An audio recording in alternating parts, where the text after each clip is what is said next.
Et si je te disais qu'il existe une société dans laquelle les enfants n'ont pas de père?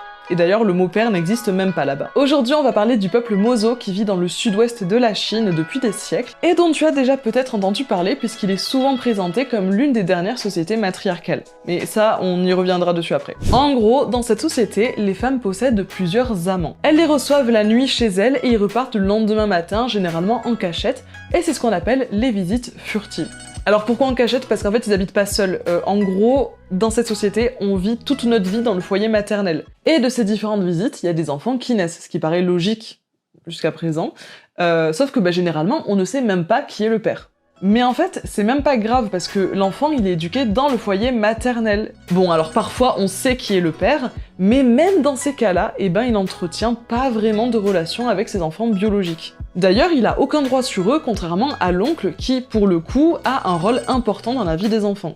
En fait, dans cette société, le concept de couple exclusif, c'est très mal vu et ça existe quasiment pas. Parce qu'en gros, c'est perçu comme la possession de l'autre, alors que dans cette société, on aspire plutôt à l'harmonie familiale et aux libertés individuelles. Chez les Mozo, l'amour du couple, l'amour du partenaire, c'est pas ce qui est le plus important dans la vie, parce que le plus important, c'est la famille, dont le père, du coup, ne fait pas partie.